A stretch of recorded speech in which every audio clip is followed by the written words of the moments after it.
The FDA recognizes the Thinprep Pap test as significantly more effective than the conventional Pap smear for the detection of low-grade squamous intraepithelial and more severe lesions in a variety of patient populations. But the clinician also plays the key role in making these results possible.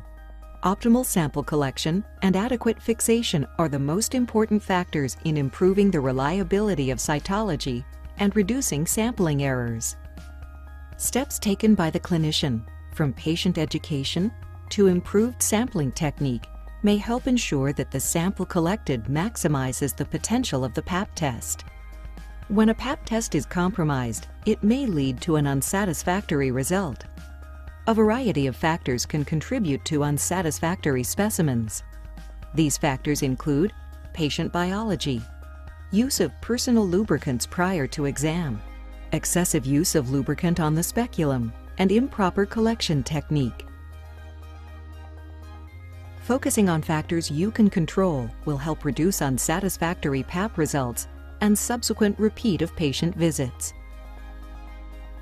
Successful specimen collection starts with patient education. Because Pap test results can be impacted by the presence of non-cellular materials in the transformation zone, it's important to advise patients to refrain from sexual intercourse, avoid vaginal medication, personal lubricants, vaginal contraceptives, and douches for 48 hours prior to the exam.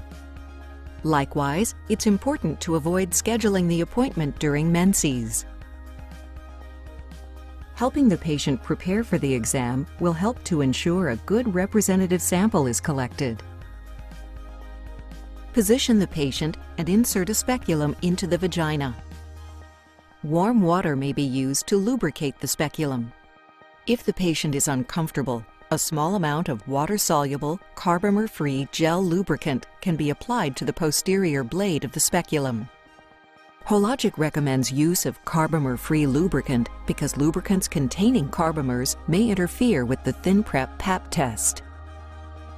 It is important to remember to use only a dime-sized amount of carbomer-free lubricant. Apply lubricant only to the exterior sides of the speculum, avoiding the tip. Perform a brief visual examination of the cervix.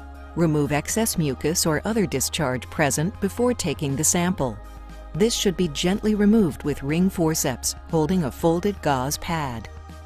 Cells will be collected from the squamocolumnar junction, or transformation zone. This is the area where the endocervical columnar cells merge with the ectocervical squamous cells, and it is also where most dysplasia develops. Cervical specimens can be collected with a brush-spatula combination or a broom-like device. When using the brush-spatula combination, start with the spatula, which is designed to contact the ectocervix only. Select the contoured end of the spatula and rotate it 360 degrees around the entire ectocervix, while maintaining tight contact with the exocervical surface. Next, rinse the spatula in the Thinprep vial by swirling the device vigorously at least 10 times. Next, use the brush to obtain adequate specimen from the endocervix. Insert the brush into the cervix until only the bottommost fibers are exposed. This increases the likelihood that the brush is contacting the full transformation zone, even if it is not visible. Slowly rotate 1/4 to 1/2 turn in one direction only. It is very important not to over-rotate the brush. Studies have shown that turning the collection device more than 180 degrees does not increase cellular yield and may cause bleeding. Rinse the brush in the same vial used for the spatula. Rotate 10 times while pushing against the vial wall. After rotating, swirl the brush vigorously to release additional cellular material. The broom-like device is designed to contact the ecto and endocervix simultaneously.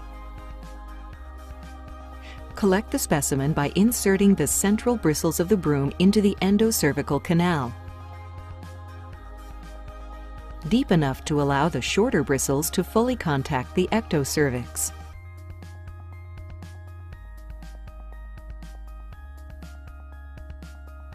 Push gently and rotate 5 times in a clockwise direction.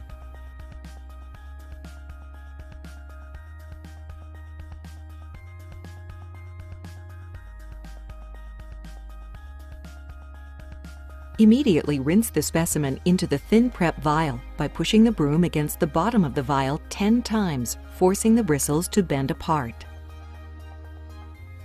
Next, swirl the broom vigorously to release additional cellular material.